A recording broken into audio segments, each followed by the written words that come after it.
Queridos hermanos, iniciamos la lección divina de este sábado, 3 de enero, sábado del tiempo de Navidad.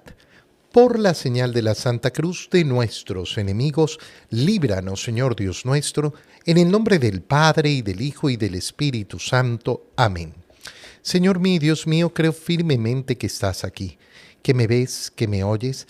Te adoro con profunda reverencia, te pido perdón de mis pecados y gracia para hacer con fruto este tiempo de lección divina. Madre mía Inmaculada, San José, mi Padre y Señor, Ángel de mi guarda, interceded por mí. Continuamos en este tiempo de Navidad leyendo la primera carta del apóstol San Juan. Leemos el capítulo 2, versículo 29 hasta el capítulo 3, versículo 6. Queridos hijos, si ustedes saben que Dios es santo, tienen que reconocer que todo el que practica la santidad ha nacido de Dios. Miren cuánto amor nos ha tenido el Padre, pues no solo nos llamamos hijos de Dios, sino que lo somos. Si el mundo no nos reconoce, es porque tampoco lo ha reconocido a Él. Hermanos míos, ahora somos hijos de Dios, pero aún no se ha manifestado cómo seremos al fin. Y ya sabemos que, cuando Él se manifieste, vamos a ser semejantes a Él, porque lo veremos tal cual es. Y todo el que tiene puesta en Él esta esperanza, procura ser santo como Jesucristo es santo. Todo el que comete pecado quebranta la ley, puesto que el pecado es quebrantamiento de la ley. Y si saben ustedes que Dios se manifestó para quitar los pecados, es porque en Él no hay pecado. Todo el que permanece en Dios no peca. Todo el que vive pecando es como si no hubiera visto ni conocido a Dios. Palabra de Dios. Es importantísimo recordar que justamente el apóstol San Juan en su primera carta, en lo que leíamos ayer, nos transmitía justamente quién es el anticristo. El anticristo es aquel que reconoce que Jesús es el Cristo. Y eso se traduce en decir que Jesús es el Hijo de Dios. A través de ese reconocimiento, a través de esa realidad de que Jesús no es cualquier hombre, sino que es el Verbo de Dios hecho hombre, es que nosotros hemos sido llevados a esa potestad de ser hijos de Dios, no por nuestra naturaleza, sino lógicamente por esa adopción que hemos recibido en nuestro bautismo. Si ustedes saben, empieza ahora la parte que hemos leído de la carta de San Juan, si ustedes saben que Dios es santo, tienen que reconocer que todo el que practica la santidad ha nacido de Dios. ¿Qué nos está diciendo San Juan? San Juan nos está diciendo que el camino cristiano es un camino de santidad. Qué importante es esta palabra. Oye, lamentablemente no son pocos, son muchos. Y lamentablemente incluso personas que deberían tener clarísimo esto, estoy hablando de sacerdotes y obispos, tienen alguna especie de alergia a la palabra santidad, como si la santidad no fuera el ideal cristiano. Como si la santidad no fuera lo que tiene que marcar nuestra existencia, nuestra vida. Dios es santo. Entonces, el que practica la santidad ha nacido de Dios. Bueno, si yo soy hijo de Dios y quiero llamar a Dios Abba, Padre, ¿cómo no voy a tener el deseo en mí de practicar la santidad? San Juan lo va a proponer todavía con mucha más fuerza y con mucha más firmeza, porque continúa diciendo, miren cuánto amor nos ha tenido el Padre. No solo nos llamamos hijos de Dios, sino que lo somos. No es simplemente un título, no es una forma de hablar. Lo que está diciendo es que es una realidad. Qué importante es esto en nuestros días cuando creemos que la forma de hablar constituye la realidad, cuando debe ser al contrario. No son las palabras las que constituyen la realidad, no son las expresiones que tenemos. Vemos cómo hoy día queremos construir realidad a partir de la forma de hablar, pero esa forma de hablar no está relacionada con la realidad. Y entonces la realidad no cambia. ¿Y cómo vive el ser humano? Frustrado, porque cree que con su palabra puede cambiar la realidad. Eso le corresponde solo a Dios. Solo Dios es el que tiene el poder de cambiar la realidad con su palabra. Es el que ha creado a través de su palabra. Y entonces cuando nosotros decimos que somos hijos de Dios, no es solo un lenguaje, no es solo una palabra, sino que esa palabra se adecua a la realidad. Somos hijos de Dios. Somos hijos adoptivos de Dios desde el día de nuestro bautismo, no por naturaleza. Por naturaleza yo soy hijo de mis papás. Por adopción, por gracia, por regalo de Dios, porque ha enviado a su Hijo al mundo. Esto es el amor que nos ha manifestado. Si el mundo no lo reconoce, bueno, es porque tampoco lo ha reconocido a Él. Si el mundo se le ocurre decir, no, es que ustedes dicen que son hijos de Dios, pero no son hijos de Dios, bueno, nos da lo mismo, porque esta realidad no depende de la opinión. No depende de lo que yo diga, no depende de las palabras, es la realidad que se nos ha entregado. Ahora, continúa diciendo San Juan, somos hijos de Dios, pero este no es el paso final. Aún no se ha manifestado cómo seremos al fin. ¿Al fin cuándo? Después de la resurrección. Después de que participemos con Cristo de su resurrección. Ya sabemos que cuando Él se manifieste vamos a ser semejantes a Él, porque lo veremos tal cual es.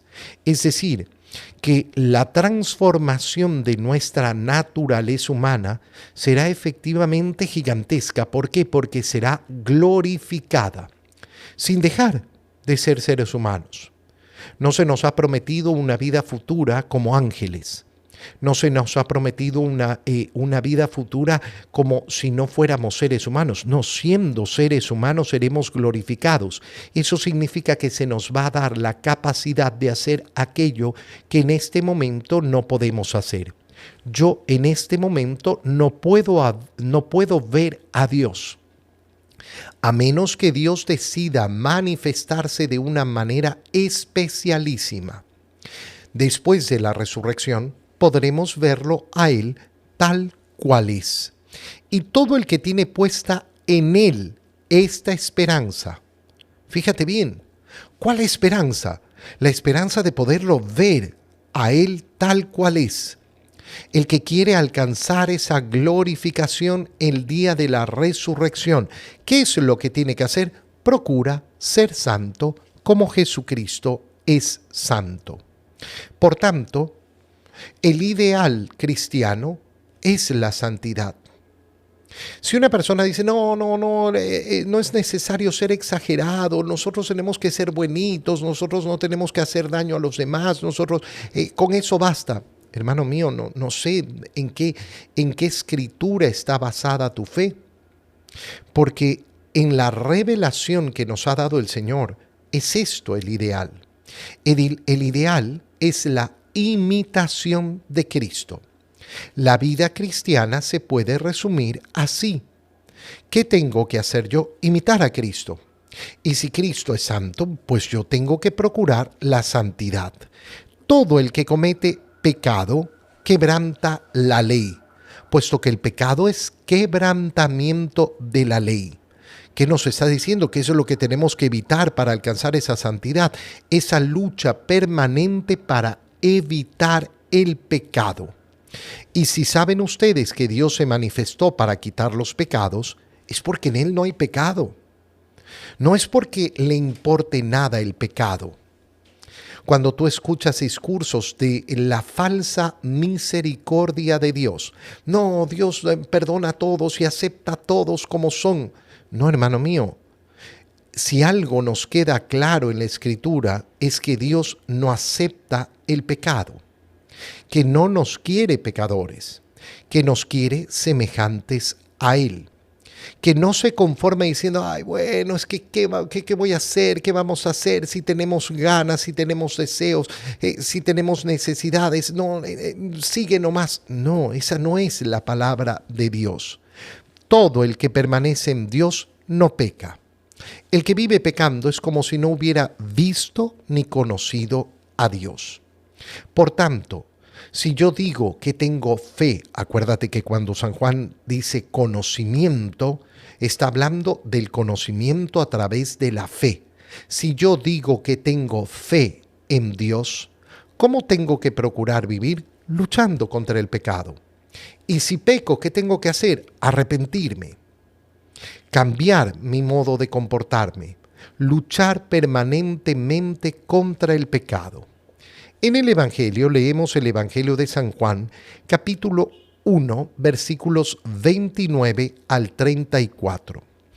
Al día siguiente vio Juan el Bautista a Jesús, que venía hacia él y exclamó: Este es el Cordero de Dios, el que quita el pecado del mundo.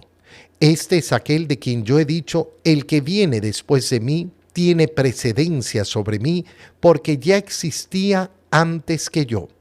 Yo no lo conocía, pero he venido a bautizar con agua para que él sea dado a conocer a Israel. Entonces Juan dio este testimonio: vi al Espíritu descender del cielo en forma de paloma y posarse sobre él.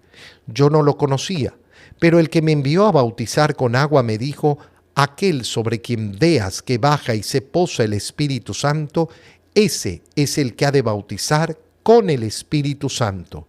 Pues bien, yo lo vi y doy testimonio de que este es el Hijo de Dios. Palabra del Señor. El testimonio de Juan el Bautista llega al día siguiente de cuando le han ido a preguntar quién es él. Recuerda que esto lo leíamos el día de ayer. Van enviados de los sumos sacerdotes a preguntarle quién es Juan el Bautista, y él dio testimonio de que no era el Cristo, de que no era el Mesías. Al día siguiente de decir esto, de decir que él era la voz que clama en el desierto para componer, para hacer rectos los caminos del Señor, tal y como lo había dicho el profeta Isaías, vio San Juan el Bautista venir a Jesús, que viene hacia él, y entonces Juan exclama: este es el Cordero de Dios, el que quita el pecado del mundo.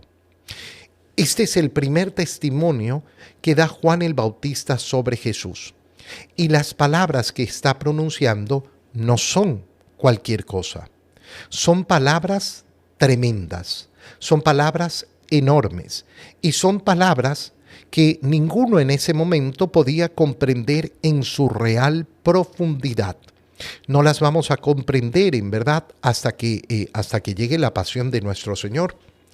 El que ha escuchado este testimonio es el apóstol San Juan, el que escribe el Evangelio, que, como decía yo ayer, hay que recordar que él estuvo ahí, escuchando este testimonio de Juan el Bautista.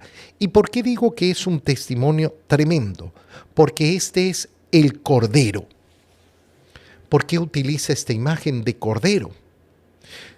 En las Escrituras se habla de león de Judá, pero no del Cordero. ¿Por qué? El primer testimonio de Juan el Bautista lo ubica como Cordero. Cordero es el animal que se usa para el sacrificio, que se ofrece en sacrificio a Dios. ¿Para qué? Para la remisión de los pecados. Y por eso continúa la frase: este es el Cordero, y no cualquier Cordero, sino el Cordero de Dios que quita el pecado del mundo.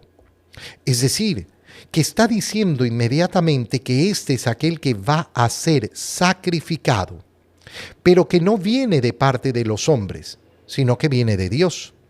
Cuando dice el Cordero de Dios, además hay una alusión a esa escena de Abraham que quiere ofrecer, mejor dicho, quiere cumplir lo que le ha pedido Dios de ofrecer en sacrificio a su propio hijo. Y cuando sube con Isaac al monte donde va a ofrecer el sacrificio, su hijo le pregunta: Padre, llevamos todo, pero no tenemos al Cordero.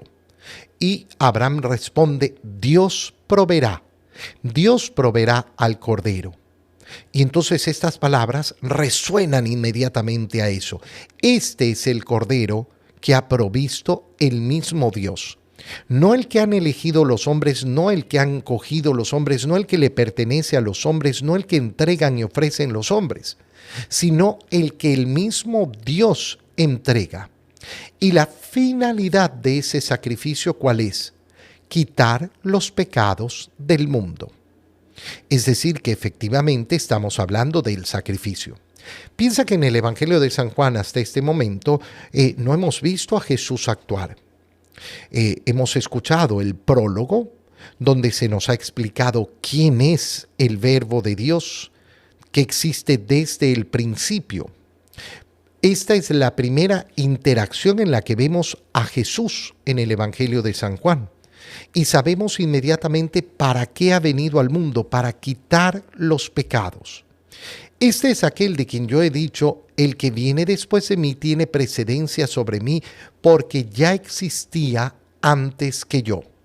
Sabemos perfectamente que Juan el Bautista es mayor, 6 meses a Jesús. Entonces no estamos hablando de que lo precede porque es mayor en edad. Tenían la misma edad y Juan era un poquito mayor, 6 meses mayor que Jesús. Y sin embargo, él dice que existía antes que yo. Entonces no está refiriéndose a su existencia como ser humano, sino a su existencia como hijo de Dios. Y por eso va a terminar su testimonio justamente diciendo eso.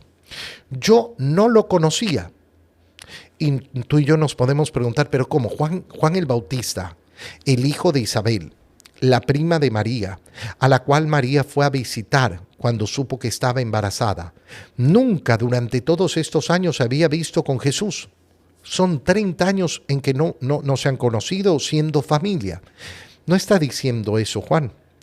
Juan lo que está diciendo es que no sabía que él era el esperado, que él era aquel que iba a bautizar con el Espíritu Santo. He venido a bautizar con agua para que él sea dado a conocer a Israel. Entonces Juan dio este testimonio.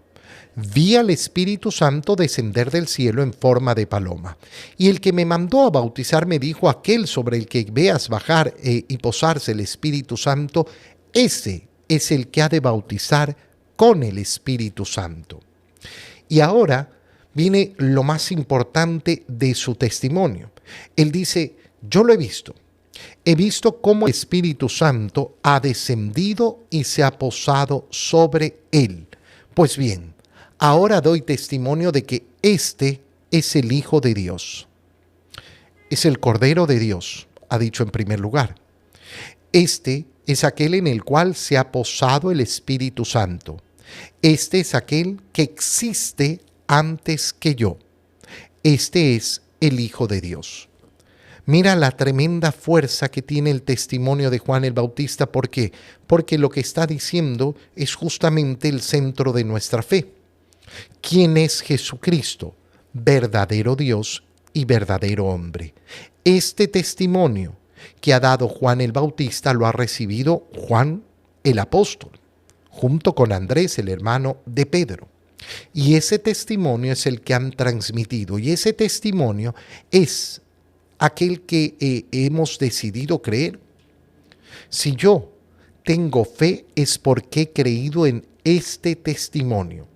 ¿Quién es Jesús? Si yo quiero tener otra opinión sobre quién es Jesús, si yo quiero decir que Jesús es cualquier otra cosa, muy bien, eso será solo producto de mi imaginación y no de aquello que me ha sido revelado. Te doy gracias, Dios mío, por los buenos propósitos, afectos e inspiraciones que me has comunicado en este tiempo de lección divina. Te pido ayuda para ponerlos por obra. Madre mía Inmaculada, San José, mi Padre y Señor, Ángel de mi guarda, interceded por mí. María, Madre de la Iglesia, ruega por nosotros. Queridos hermanos, que el Señor los bendiga, los cuide y los proteja, en el nombre del Padre, y del Hijo, y del Espíritu Santo. Amén. Que tengan todos un muy feliz día.